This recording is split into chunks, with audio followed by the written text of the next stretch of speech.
মুয়াজ্জিনের কাছে মুসলমান, দাওয়ালের কাছে মুসলমান, পড়াওয়ালার কাছে মুসলমান, এমনকি মাদ্রাসাওয়ালার কাছে মুসলমান। কিন্তু যে আল্লাহর কাছে মুসলমানের নামটা উঠবে, যে আল্লাহর লিস্টে পাঁচটা বেঈমান, এখানে রেসিডিয়ান মিলছে না, এখানে পুরো মিলছে না। সারা জীবন বলছে আমি মুসলমান, তারপরও মদ খাই মাতাল, বলছে আমি মুসলমান, তারপরে সুদ খাই, বলছে আমি মুসলমান, তারপরে জুয়া খেলা করে, বলছে আমি মুসলমান, তারপরও গান বাজনা করে, বলছে আমি মুসলমান, তারপরও নামাজ পড়ে না, বলছে আমি মুসলমান, রোজা রাখে না, বলছে আমি মুসলমান, তারপরও মসজিদে যাই না, আজানের সাথে কোনো সম্পর্ক নাই, আল্লাহর সাথে কোনো সম্পর্ক নাই, নবীর সাথে কোনো সম্পর্ক নাই।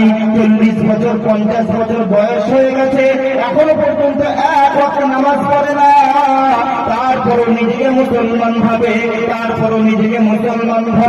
গোসলের ফরজ জানে না, উযুর ফরজ জানে না, এবং যখন প্রস্রাব করে একবারে কুত্তাই প্রস্রাব করছে না, মানুষের প্রস্রাব করছে, ওটা পশুতে প্রস্রাব করছে না, মুসলমানের প্রস্রাব করছে, কিছুই বোঝা যায় না। পশুতে যেমন দাঁড়িয়ে দাঁড়িয়ে প্রস্রাব করে, পশুতে প্রস্রাব করে যেমন পানি নেয় না, পানি খরচ করে না, ওই রকম মুসলমানের বাচ্চা দাঁড়িয়ে দাঁড়িয়ে প্রস্রাব করে, পানি নাই, বসার কোনো সিস্টেম নাই, নবীর কোনো সিস্টেম নাই, তারপরও বলছে আমি মুসলমান। এমাল আছে না নাই? কথা বলছেন আপনারা? এমাল আছে না নাই?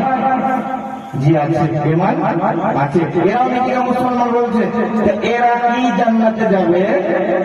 এরা মুসলমান, দেখতে মুসলমান, কিন্তু আল্লাহর কাছে পাক্কা বেঈমান। দ্বিতীয় নম্বর কোয়ালিটি শোনেন, তাহলে কি নামাজ পড়লে জান্নাত পেয়ে যাবে, রোজা রাখলে কি জান্নাত পেয়ে যাবে, কোরআন তেলাওয়াত